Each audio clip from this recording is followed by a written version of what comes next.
பாத்தியாடி அந்த அம்மாலாம் எவ்வளவு பெரிய அம்மா. அந்த அம்மா கிட்டயே முதல்ல கல்யாணம் பண்ண விஷயத்த மறைச்சிருக்கா பாத்தியா. இந்த பையன் சொல்லலைன்னா இதுவும் அந்த அம்மாவுக்கு தெரிஞ்சிருக்காது போல இருக்கு. அவங்க ஆத்தால பாத்தியா, அப்படியும் ஆத்தாளுக்கு புள்ள தப்பான வந்து பிறந்திருக்கு போல இருக்கு. என்னம்மா கண்ணி வடிக்கிறாளுங்க ரெண்டு பேரும். டிவியை மாத்துங்கம்மா, இது வேண்டாம்மா. கம்மனி இரியா, இத பாப்போம். மனசெல்லாம் குழு குழுன்னு இருக்குது.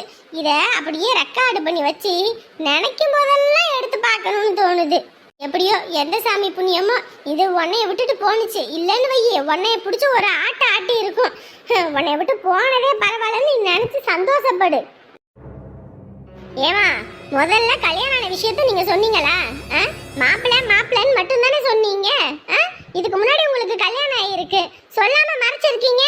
ஐயோ இங்க பாருங்கம்மா, நாங்க என் பொண்ணுக்கு கல்யாணம் பண்றதுக்கு முன்னாடி இவங்க குடும்பத்துல இவர்கிட்ட எல்லாத்தையும் சொல்லிட்டு தான் கல்யாணம் பண்ணி இருக்கு. மத்தபடி நாங்க ஒண்ணு ஏமாத்தி எல்லாம் கல்யாணம் பண்ணி வைக்கல. இங்க பாருங்க, இது உலகத்துல எல்லாரும் பாக்குறவங்க சரிங்களா. மூளை முடுக்குல இருந்து ஒருத்தர் விடாம எல்லாரும் பாக்குறாங்க. அப்படி இருக்கும்போது நீங்க இந்த மாதிரி ஏமாத்துனீங்கன்னா என்னமா அர்த்தம்? இங்க எல்லாம் எதையுமே மறைக்க முடியாது, எல்லாம் ஓப்பனப்பா வந்துரும். மேடம், பாக்குறதுக்கு தான் இவங்கெல்லாம் ரொம்ப நல்லவங்க நடிப்பாங்க, ஆனா மொத்தத்துலயும் உடம்பு முழுக்க விஷம். ஓஹோ, விஷம்னு தெரிஞ்சுதான் என்னைய துரத்தி கல்யாணம் பண்ணணும்னு நினைச்சீங்களோ? நான் தான் கல்யாணம் ஆனவன்னு தெரியுமில்ல, அப்புறம் எதுக்கு நீங்க கல்யாணமே பண்ணிக்காம எனக்காக காத்துக்கிட்டு இருந்தீங்க நான் எப்ப வேணாலும் வருவேன்னு? அதுதாண்டி நான் பண்ணின தப்பு. எப்ப வந்தாலும் என்னை ஏத்துக்கணும், நான் எப்பயா இருந்தாலும் அவனை விட்டுட்டு வந்துருவேன்னு நீங்க தானே நினைச்சுக்கிட்டு இருந்தேன்னு சொன்னீங்க. யாரு பேசாத, என்கிட்ட பேசாதன்னு சொல்லிட்டேன். உன்ட்டெல்லாம் மனுஷன் பேச முடியாது. அப்ப அவ பேசும்போது உங்களுக்கு இனிச்சுது, இப்ப அவ பேசும்போது உங்களுக்கு கசக்குதா? இதாங்க மாமா அந்த பட்டி. இப்போ எல்லாம் ஓகே தானேங்க? உங்களுக்கு நிறைவா இருக்காங்க மாமா?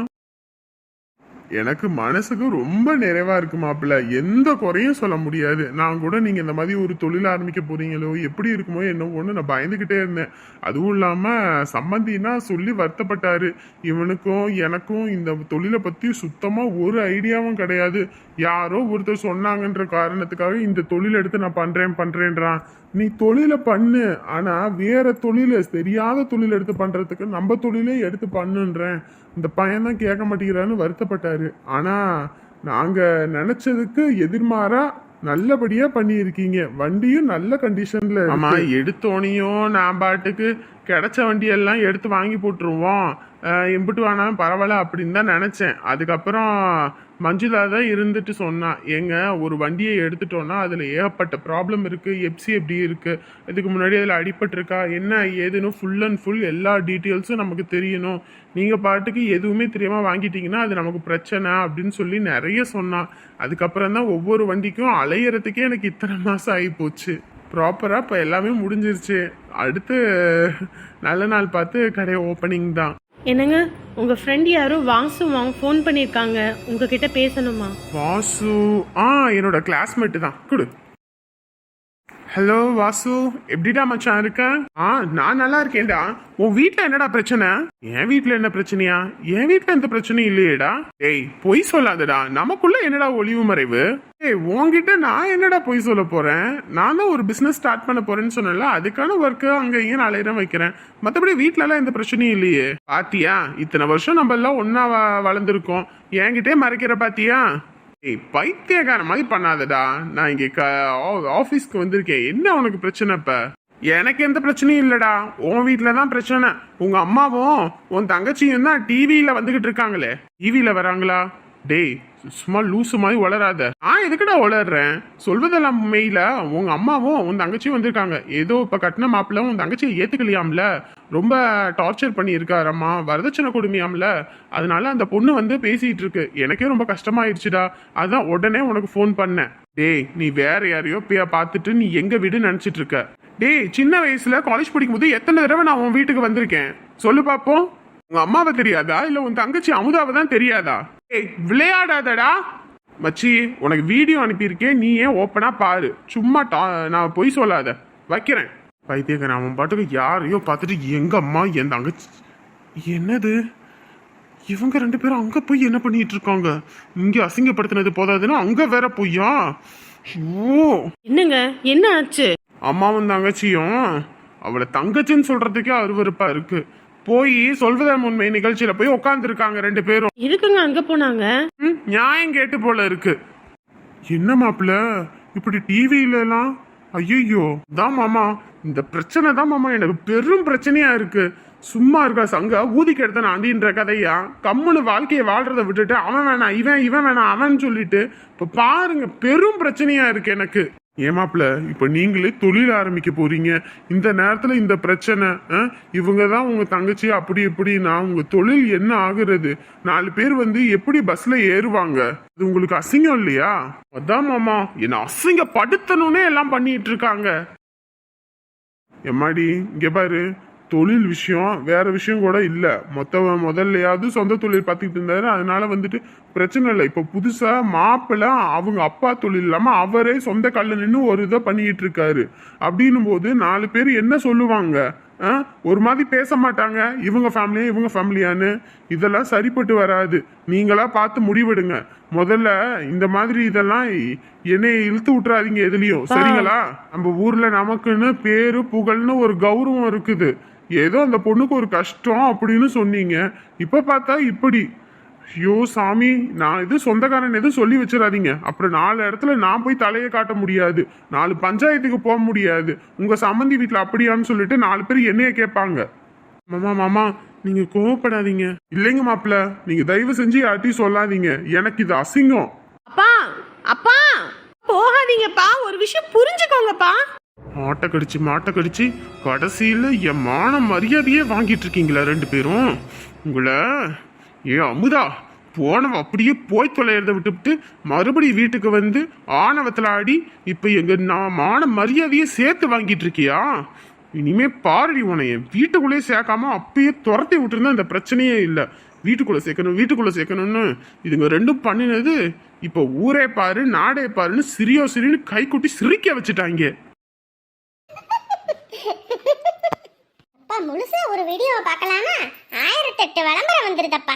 ஏன் மேடம் சொல்றாங்கல்ல, நாங்க ஏதோ வரதட்சணை கேட்டு கொடுமைப்படுத்தணும் அப்படி இப்படின்னு.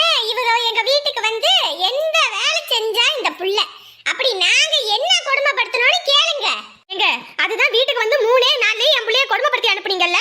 இங்க பாருடி, வாய கிண்டாத சொல்லிவிட்டேன், அப்புறம் அவளதான் சொல்லிவிட்டேன். இங்க பாருங்கம்மா, இந்த ஷோல அப்பெல்லாம் பேசக்கூடாது, மரியாதையா பேசுங்க. இப்படிதான் மேடம், இப்படிதான் வாய்க்கு வந்தபடி எல்லாம் பேசுவாங்க. என் புள்ளைய நான் ஒரு நாள் ஒரு வார்த்தை சொன்னது கிடையாது, அடிச்சது கூட கிடையாது. அப்படியாப்பட்ட புள்ளைய என்னென்ன வார்த்தை பேசுனா தெரியுங்களா? இங்க பாருடி அண்ட புழுவனி, புழுவிக்கிட்டு தெரியாத, அப்புறம் அம்பிட்டு தான் சொல்லிவிட்டேன். உன் புள்ள என் வீட்டுக்கு வந்து வேலை செஞ்சு கிழிச்சு தள்ளுனால இங்க பாருங்க மேடம், ஒரு நாள் ஒரு பொழுது கூட இவ என் வீட்டுல சாப்பிட்ட தண்ணி சாப்பிட்ட தட்டு தண்ணி எடுத்து கூட ஊத்துனது கிடையாது. காலையில அவ எந்திரிக்க மாட்டா, நம்மளா போய் கதவை லொட்டுன்னு தட்டணும். அமுதா எந்திரிச்சு வா சாப்பிடணும், அமுதா எந்திரிச்சு வா காப்பி குடிக்கணும், அமுதான்னு நான் ஏலம் போட்டுக்கிட்டே இருக்கணும். மகாராணி மாதிரி உள்ள ரூமை பொத்திக்கிட்டு அப்படியே கிடப்பா. நம்மளும் சலிச்சு போயிடும். அதனால நான் கூப்பிடுறதே விட்டுட்டேன். சோறு கூட போடாம வச்சிருந்தவ தானே நீ? என் புள்ள 3 நாள் அண்ணன் தண்ணி இல்லாம அங்க கடந்தாதானே? ஆமா, 24 மணி நேரமும் என்ன அழைச்சுக்கிட்டே இருப்பாங்களா? யார் வீடு? இவ வாக்கப்பட்டு வந்த வீடு தானே. ஏன் அத சமயக்கட்டு இருக்குல்ல, வந்து ஆக்கி திங்க வேண்டிதானே. அவங்களுக்கு நம்ம தான் மேடம் கொண்டு போய் இறக்கணும். ஒரு வேலை செய்ய மாட்டா தெரியுங்களா? இன்னத்துக்கும் வேலைக்காரி லீவு போட்டு விட்டானா மொத்த வேலை நானா கடந்துட்டு மல்லு கட்டிக்கிட்டு கிடக்கணும். எங்க வீடு இத்துளூண்டு கிடையாது, அவ்வளோ பெரிய வீடு. அதெல்லாம் கூட்டி பெருக்கி சுத்தம் பண்ணி எடுக்கிறதுக்குள்ள போதும் ஆயிரும். இவ ஒரு வேலையும் செஞ்சது கிடையாது. அவங்க சொல்றது உண்மையா பொய்யா சொல்லுங்க. பாத்தியாப்பா, இங்கேயே வேலை ஒட்டுன்னு பண்ணது கிடையாது, நீயே எல்லா புழுக்க வேலையும் பாப்ப. அப்படி இருக்கும்போது இவ போற இடத்துல எல்லா இடத்துலயும் இப்படித்தான் இருப்பா போல இருக்கு. உன்ன மாதிரி இடிச்சவன் எவனாவது கிடைப்பான், அவன் எல்லா புழுக்க வேலையும் பாப்பான். நம்ம அப்படியே ஒய்யாரமா தின்னுபுட்டு கொளுத்து போய் தூங்கி எந்திரிப்போம்னு நினைச்சிருப்பா போல இருக்கு. அப்படி விடுவாங்களா? அத்தான் புடிச்சு சோத்து தண்ணி கூட இல்லாம போட்டிருக்கீங்க. நீ தினமும் ஆக்கி கொடுத்து இவளுக்கு எல்லா பணிவிடையும் பண்ணிட்டு போவல்ல, அந்த மாதிரி நினைச்சிருப்பா போல. மேடம் இங்க பாருங்க, இப்போ ஒரு வீட்டுக்கு போறோம் அப்படின்னா அவங்க நம்ம கிட்ட அன்பா பேசினாதான் நம்ம அந்த வீட்டுல அங்க இங்கன்னு போகலாம் வரலாம். ஆனா அவங்க நம்மள எது தெரிஞ்சு பேசுனா நம்ம எப்படி மேடம் போய் பாக்குறது, அவங்க கிட்ட பேசுறது, இல்ல நம்ம போய் சாப்பிடுறது? அடியே அண்ட புழுவனியே, புழுவிக்கிட்டு தெரியாத அரைஞ்சு போடுவேன் பாத்துக்க. நீ 3 நாள் என் வீட்ல இருக்கும்போது ஒரு நாள் பொழுதாவது நீ வீட்ல தின்றுப்பீங்களா? என் பையன் உன்னை வெளியே கூட்டிட்டு போய் வாங்கி கொடுத்து நல்ல மூக்க முட்டை தின்னுபிட்டு தானே வருவீங்க. ஆக்கி வச்சதெல்லாம் எடுத்து நான் வெளியே கொட்டுவேன் மேடம். இங்க பாரு, இதெல்லாம் ஒரு பெரிய விஷயமா பேசிக்கிட்டு இருப்பியா? பேசுறீங்கல்ல நீங்க. இங்க ஒரு நிமிஷம். ஒரு பொண்ணு என்னைக்குமே நான் வந்து அடிமை இருங்க வைங்கன்னு சொல்லலை. எல்லா விஷயத்தையும் கற்று வச்சிருக்கணும், சரிங்களா? போகிற வீட்டில் நம்ம அப்போ தான் யாரையும் எதிர்பார்க்காம இருக்க முடியும். இந்த மாதிரி பேச்சு ஏச்சு வராமல் இருக்கும். அதை விட்டுட்டு நீங்கள் பாட்டுக்கு இஷ்டத்துக்கு வேலை செய்ய விடக்கூடாது அப்படின்னு நீங்கள் வளர்த்தீங்கன்னா போகிற இடத்துலையும் பொண்ணுங்க அதே தான் எதிர்பார்ப்பாங்க. அதுக்கப்புறம் இந்த மாதிரி பிரச்சனைகள், அப்புறம் டைவர்ஸு கேஸுன்னு தான் அலையணும். அதை விடுங்க மேடம், உடம்பு சரியில்லை. ஏடி அண்ட புழுகி, உங்க வண்டவாளம் தெரிஞ்சு போச்சுன்னு அப்படியே மழுப்பிக்கிட்டு நடிக்கிறியோ? பதில் சொல்ல வேண்டியதானே, அப்படியே மழுப்புற. இதுக்கு தான் சொன்னேன் நம்ம வீட்டில் இருக்க மாதிரி இருக்காதான், அங்கே போய் எல்லா வேலை வெட்டியும் பாருன்னு சொன்ன. கேட்டியா? மான மரியாதையை வச்சு வாங்குறான். ஒரு வேலை வெட்டிக்கு துப்பு கிடையாது. முகத்துக்கு கிரீம் பூசிக்கிட்டு லிப்டிக் அள்ளி பூசிக்கிட்டு திரிய சொன்ன நல்லா திரிவா மேடம். போற இடத்துக்கெல்லாம் பொரோட்டா சால்னா கிடைக்கும் அலைஞ்சா கிடைக்குமா? இப்படித்தான். ஐயோ ஐயோ. ஒரு பொண்ணுனா இந்த மாதிரி இருந்தீங்கன்னா அப்புறம் எந்த குடும்பத்திலையா இருந்தாலும் இப்படிதான் பேசுவாங்க. ஏன்னா நானும் ஒரு பொண்ணு தான். என் வீட்லேயும் என் கணவனுக்கு என் குழந்தைக்குன்னு எல்லாமே நான் செஞ்சு வச்சுட்டு தான் இந்த இடத்துல வந்து உட்காந்துருக்கேன். எதையும் செய்யாமல் இந்த இடத்துல வந்து நம்ம உட்கார முடியாதுங்க. நான் அவங்களுக்கு செஞ்சதுனால மட்டும்தான் இப்போ நான் இப்படி ஒரு ஷோவில் வந்து நிற்கிறேன்னா அவங்க எனக்கு சப்போர்ட் பண்ணுறாங்க. இத்தனை வருஷம் நீங்கள் எங்களுக்காக இருந்தீங்க, இப்போ உங்களுக்காக இருங்கன்னு சொல்லி என்னை வெளியே கொண்டு வந்திருக்காங்க. அப்படிதாங்க இருக்கணும். இப்படி நீங்கள் இருந்தீங்கன்னா எப்படி? என்னால் நிஜமா உங்களுக்கு சப்போர்ட் பண்ணி பேசுனது ரொம்ப தப்புன்ற அளவுக்கு நீங்கள் என்னை யோசிக்க வைக்கிறீங்க. அனிதா வா சாப்பிடலாம். இல்லைம்மா, எனக்கு ஒன்றும் வேண்டாம். வேண்டாம்மா? ஏன்? இந்த சோறு கூட இல்லாமல் எத்தனையோ பிள்ளைங்க சாப்பாட்டுக்கு கஷ்டப்பட்டுக்கிட்டு இருக்குதுங்க தெரியுமா? என்ன வேண்டான்ற? வேண்டாம்னா விடுங்களே. ஏமா உடம்பு கிடம்பு சரியில்லையா? இந்த காலத்துல எல்லாம் இந்த சோறு கூட இல்லாம எம்பிட்டு கஷ்டப்பட்டோம் தெரியுமா? இப்போ சோறை கொண்டு வந்து ஊட்டுனா உங்களுக்கு தொண்டைக்குழியிலே இறங்க மாட்டேங்குது. கடத்தி நீனா சொல்லு, வேண்டாம்னு சொல்றது இல்ல. அது வேணும் இது வேணும் கேட்டு வாங்கி திங்கிறது. அத்தை அவ பசினா அவளே சாப்பிடுவா. என்னைக்குமே அது வேண்டாம் இது வேண்டாம்லாம் சொன்னதில்லை. உடம்பு எதுவும் முடியல போல இருக்கு. சரி விடுங்க, கொஞ்ச நேரம் கழிச்சு எதுவும் சாப்பிடுவா. எம்மாடி சுடு தண்ணி எதுவும் எடுத்துட்டு வரவா? அவ கெட்டு போக காரணமே நீதான். நானா இப்படி ஒரு புள்ளஞ்சுன்னு வச்சுக்க அடிச்சு சாப்பிடுறியா இல்லையா சாப்பிடுறியான்னு வச்சு வெளுத்து விடுவேன். நீதான் கொஞ்சம் திரியற. என்னமோ பண்ணுங்கப்பா. ஒத்த பிள்ளைய பெத்து வச்சிருக்கோம், அதை அடிச்சு கொடுமைப்படுத்தி எல்லாமே பண்ணணுமா? அடி போங்கடி நீங்களும் உங்க இதுவும். அடியாத மாடு என்னைக்கும் படியாது, தெரிஞ்சுக்க. இன்னைக்கு நம்ம வீட்ல இருக்க பழக்கம் தான் நாளைக்கு போற வீட்லயும் வரும். அப்ப என்ன பண்ணுவியோ அப்ப நீட்டா ஓடணும். ஷப்பா, இந்த அத்தை வேற எப்பயும் துருன்னு இருப்ப. என்னன்னு தெரியலையே பிள்ளைக்கு. சரி கொஞ்ச நேரம் கழிச்சு எதுவும் சாப்பிடுவா. சார், இப்போ அந்த பொண்ணு வேலை செய்யல வைக்கலன்றதெல்லாம் நீங்கள் பெரிய விஷயமா பேச வேண்டாம், சரிங்களா? அந்த பொண்ணுக்கு கொஞ்சம் டைம் கொடுங்க. அவளும் வந்துட்டு எல்லாமே இது பண்ணுவா. இப்போ நீங்கள் திடீர்னு டைவர்ஸ் கொடுன்னு கேட்குறது வந்து ரொம்ப தப்பு. அதுவும் இல்லாமல் 1 இயர் ஆகலை, அதுக்குள்ளே வந்துட்டு 3 நாள் வாழ்ந்த வாழ்க்கை வந்து இப்படி சொல்கிறது வந்து தப்பு. பழக பழக பாலும் புளிக்குன்ற மாதிரி 3 நாளில் வந்து வாழ்க்கை புளிச்சிருச்சு எனக்கு வேண்டாம் அப்படின்னு நீங்கள் சொல்லக்கூடாது. கொஞ்சம் ஒரு 6 மாதம் டைம் எடுத்துக்கோங்க. 2 பேரும் ஒன்றா பேசுங்க, பழகுங்க, நினச்ச இடத்துக்கு போங்க வாங்க. அப்படின்னும் போது உங்கள் வாழ்க்கை நல்லா இருக்கும் சார். அந்த பொண்ணு நிறைய கனவுகளோடு தானே உங்களை கல்யாணம் பண்ணியிருப்பாங்க. ஏற்கனவே அந்த பொண்ணுக்கு வந்து வாழ்க்கை சரியில்லைன்னு வந்து தெரிஞ்சு போச்சு குடும்பக்கார கணவனால. அப்படின்னும் போது உங்ககிட்ட அந்த அன்பெல்லாம் எதிர்பார்த்து வந்த பொண்ணை போய் நீங்கள் இப்படி கொடுமைப்படுத்துறதுன்றது தப்பு, சரிங்களா? டைவர்ஸ் எல்லாம் வேண்டாம். 2 பேரும் இணைஞ்சு இணக்கமாக வாழுங்க. ஆத்தாடி பாத்தியாப்பா, நீ என்னமோ கொடுமைப்படுத்தினியா? அதனால தான் 2வது கல்யாணம் பண்ணிக்கிட்டாளாம். ஐயோ ஐயோ ஐயோ, இவள மனுஷியா? எப்படி நீ எல்லாம் தங்கமா தங்குன? எப்படி ஒரு நிமிஷத்துல மறந்து அப்படி பேசுறேன்னு தெரியலையே. ஓஹோ, நல்லா பாத்துக்கிட்டா கொடுமைப்படுத்துறதா அர்த்தமோ? சரி சரி சரி, அதுதான் அவங்க கொடுமைப்படுத்துறாங்க, நல்லா பாத்துக்கிறாங்கன்னு அர்த்தம் போல. இது நமக்கு தெரியாம போச்சு பாரு. அப்புறம் இங்க பாருங்க மேடம், இந்த பொண்ணு எங்க குடும்பத்துக்கெல்லாம் சரிப்பட்டியே வராது, சரிங்களா? என் பையனுக்கு டைவர்ஸ் கொடுத்துருங்க. எங்க குடும்பத்தை இந்த அளவுக்கு சந்தி சிரிக்க வச்சதுக்கு அப்புறம் இந்த பொண்ணு எங்க வீட்டுக்கு வர்றது எங்களுக்கு அது அசிங்கம், அவமானம், சரிங்களா? என் பையனுக்கு டைவர்ஸ் வேணுங்க. ஏங்க, சின்னவங்க தப்பு பண்ணா பெரியவங்க சொல்லி திருத்தணும். இப்படி நீங்களே வெட்டி விடணும்னு நினைச்சா எப்படி? உங்க வீட்டுக்கு இப்படி ஒருத்தி வந்து உங்களுக்கு இப்படி ஒரு மான மரியாதை போனுச்சுன்னா தெரியுங்க. நாங்க எதையும் சொல்லக்கூடாதுன்னு நினைக்கிறோம். இவங்கள மாதிரி தப்பு பண்ணிவிட்டு அதை மறைச்சி மூடி மொழுக எங்களுக்கு தெரியாது. நாங்களாம் பேச ஆரம்பிச்சோன்னா இவ வெளியவே தலை காட்ட முடியாது. அதனாலதான் நாங்களாம் அமைதியா இருக்கோம். என்னங்க, தண்ணி கொஞ்சம் எடுத்துட்டு வாங்க. சாப்பிடும்போது தண்ணி எடுத்து வச்சுட்டு சாப்பிட்ற பழக்கம் இல்ல, அப்படியே வந்து உட்காந்துக்குவியா? இல்லைங்க, கொடுங்க. அப்பாவும் அம்மாவும் இருக்காங்க. இதுதான் சரியான நேரம். நம்ம வேணா அவங்க கிட்ட சொல்லிடுவோமா, எனக்கும் அரவிந்துக்கும் கல்யாணம் ஆயிடுச்சுன்னு. கல்யாணம்லாம் பேச்ச ஆரம்பித்ததுக்கப்புறம் நம்ம பாட்டுக்கு மறைச்சிட்டே இருந்தோன்னா ரொம்ப பெரிய தப்பாக போயிடும். அதுக்கப்புறம் அப்பாவுக்கும் அம்மாவுக்கும் தான் அது அசிங்கம், அவமானம். என் மேலே ரொம்ப நம்பிக்கை வச்சுருக்காங்க. அவங்க நம்பிக்கையை என்னால் கெடுக்க முடியாது. சொல்லிடுறது தான் நல்லது. அதாலும் இதே தான் போட்டுக்கிட்டு இருப்பா, நாடகம்னு. ஏதாவது ஒன்று பார்க்க முடியுதா? ஏ, இங்க பாரு. என்னதுங்க? இந்தா நம்ம ஆறுமுகத்தை கூட ஒரு பிள்ளை கல்யாணம் பண்ணிக்கிட்டு வந்துச்சுல, இது வேணான்னு போனுச்சு. அந்த பிள்ளை பேர் என்ன? அந்த புள்ள பேரா?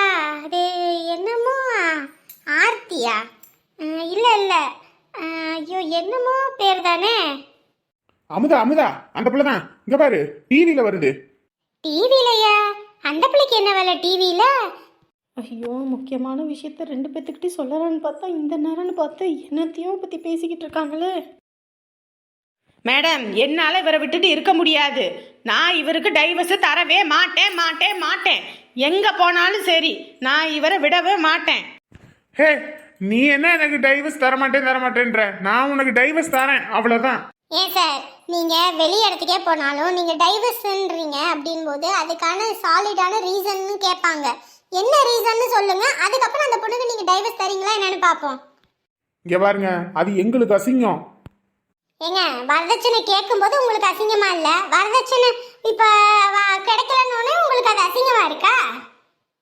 சும்மா நாங்க வரதட்சணை கேட்டோம்னு சொல்லிட்டு இருக்கீங்க. நாங்க ஒன்றும் வரதட்சணை கேட்கல. இவளை எங்க தலையில கட்டணும்னு சொல்லி தான் அவங்க அம்மாவும் அவங்க அப்பனும் சேர்ந்து தான் எனக்கு வரதட்சணை தந்தாங்க. அது மட்டும் இல்ல, இப்ப இவ முழுகாம வேற இருக்கா 4 மாசமா. எனக்கே கல்யாணம் ஆகி இப்போ 3 நாள் 1 வாரம் தான் ஆகுது. அப்படின் போது இந்த 4 மாச குழந்தைக்கு நான் எப்படி அப்பனாக முடியும்? அதனாலதான் இவளுக்கு நான் டைவர்ஸ் தரேன்னு சொல்றேன். யாரோ ஒருத்தரோட சுமைய நான் சுமக்க முடியுது. ஏமா, என்னமா அவர் சொல்லிட்டு இருக்காரு? 2 பேரும் என்ன போய் பேசிட்டு திரியறீங்களா? அவர் சொல்றது உண்மையா பொய்யா? ஆமாம் மேடம், நான் முழுகமாக தான் இருக்கேன். ஆனால் அதுக்கு காரணம் இவரு தான். பாரு, அரஞ்சேன்னு வையே, அம்பிட்டு தான் சொல்லிட்டேன். என்ன நடிச்சிட்டு திரியறீங்களா 2 பேரும்? ஏதோ உங்க மேல தப்பு இல்ல போல இருக்குது, வரதட்சணை கொடுமா அப்படி நீங்க. அதுக்கப்புறம் இவங்க பாட்டுக்கு என்னென்னமோ சொல்லிக்கிட்டு வராங்க. தப்பு மொத்தமும் உங்க மேல தான் இருக்கும் போல இருக்கு. என்னமா நடிச்சிட்டு திரியறீங்களா? உள்ள தூக்கி போட்டாங்கன்னு வைங்க, லாட கட்டி போடுவாங்க. அட கடவுளே, என்ன இது? இந்த பிள்ளைக்கு கல்யாணம் ஆயிடுச்சு, நான் இங்க வந்து நிக்குது, ஏதோ முழுகாம இருக்கும். என்ன ஒண்ணுமே விளங்கலையே. மேடம், இந்த குழந்தைக்கு அவர் தான் மேடம் அப்பா. கல்யாணம் ஆகி 1 வாரம் தான் ஆகுது, அப்படி எப்படிமா 4 மாசத்துல நான் அப்பா ஆக முடியும்? போய் பேசிட்டு திரியறீங்களா நீங்க? என்னது 4 மாசம் முழுகாம இருக்காளா? என்ன இது? என்னடா தம்பி, ஏதோ விட்ட குறை தொட்ட குறை ஏதோ ஒன்று போய் தொலைஞ்சிருச்சு. உனக்கு பிடிச்ச பீடன்னு நினைச்சு நம்ம நிம்மதியா இருந்தா இது என்ன புது அவதாரம் எடுக்குது? என்னையா இது? எனக்குமே ஒண்ணுமே புரியலமா. ஐயோ, இது எங்க போய் முடிய போகுதோ தெரியலையே. மேடம், கல்யாண பேச்சு ஆரம்பித்த உடனேயுமே இவர் ஒரு நாள் கூட விடலை மேடம். என்னை சுற்றி வந்தார். என்னை அங்கே கூட்டிகிட்டு போ இங்கே கூட்டிகிட்டு போவோன்னு என்கிட்ட தப்பெல்லாம் நடந்துக்கிட்டாரு மேடம். அதனால தான் மேடம் இப்படி ஆகிப்போச்சு. இப்போ அவரோட குழந்தைய அவர் இல்லைன்னு சொல்கிறாரு மேடம். இவ்வளோ நேரம் சொன்னதே பொய், இதுல இதுவும் வேற பொய்யா? இல்ல மேடம், உண்மையா சொல்றேன் மேடம். இந்த பையன் தான் மேடம் ஒவ்வொரு நாளும் இவ்வளவு வெளியே கூட்டிட்டு போறேன் எல்லாம் பண்ணா. அதெல்லாம் இவங்க பெத்தவங்களுக்கு தெரியல. என் புள்ள பண்ண தப்ப மட்டும் பெருசா சொல்றாங்க. புள்ளை இவங்க அடக்கி வச்சிருந்தா இன்னைக்கு என் புள்ள இப்படி வந்து நின்றுக்கணுமா? ஏன் உன் புள்ள படிச்சிருக்கா தானே? முள்ளு மேல சேலை பட்டாலும் சேலையில முள்ளு பட்டாலும் சேதர என்னமோ சேலைக்குன்னு உன் புள்ளைக்கு தெரியாதா என்ன? ஏற்கனவே பட்டு திருந்துறவ தானே. எனக்கு எனக்கு வேணாம் மேடம்.